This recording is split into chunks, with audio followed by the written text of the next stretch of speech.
Shri Jairam Ramesh. Thank you, sir.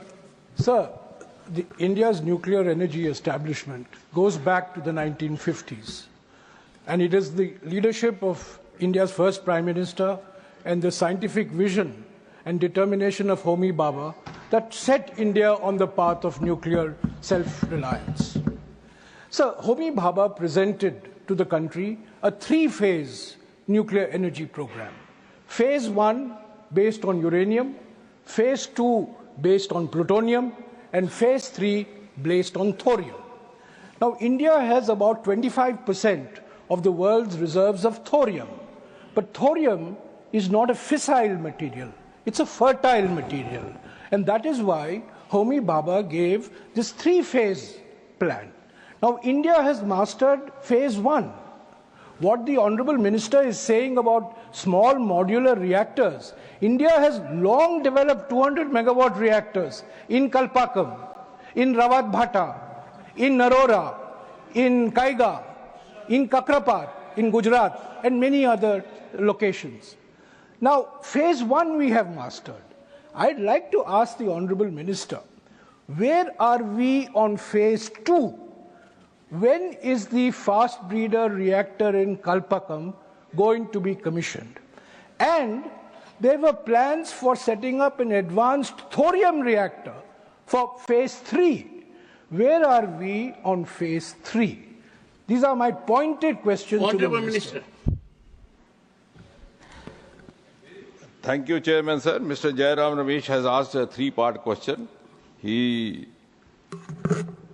studies the subject quite well as far as the nuclear sector is concerned. And he also knows quite a lot, but sometimes he tends to know more than he actually knows. So I'll try to... So no. Okay. It is to match. It is to match the statement made by the other side. Honorable Minister. Oh, yes, please, it is to match the statement made by the member that the Minister has not been aware of the fact that the small reactors are already there. So I had also to settle that part of the observation. Now, having said that, now starting from one of the parts where he says that reactors are always being made, and what is being said all these last few minutes is all humbug, if that is so. Please, 200 megawatt reactors does not necessarily mean that it is a small modular reactor. There is a definite technology involved in that. That is why I said sometimes one of us, I would not then, tends to know more than one knows. Now, but we have an advantage, which I said in the beginning. In India, we have large number of reactors which are not of that capacity. Outside, we have larger reactors. Here, we have number of reactors which are below 300 megawatt, which is the cutoff laid down by the international agencies. And therefore, it would be easier for us to convert those reactors into small modular reactors. That's what. But that does not mean that we would say this is a small modular reactor. A. Now, that is the first part. Now, second part is, yes, three-stage nuclear program. Maybe many of the members were not aware, so that has been tried to be elucidated. But I'll tell you, first stage uses natural uranium for the benefit of the members. The second stage uses the reprocessing of uranium-239. And third stage, of course, is the thorium. Now, he says, what is the status of Kundakalam? Now, before, I hope the member would not get agitated when I tell him that Kundakalam... Okay. Yes, okay, I can give you both.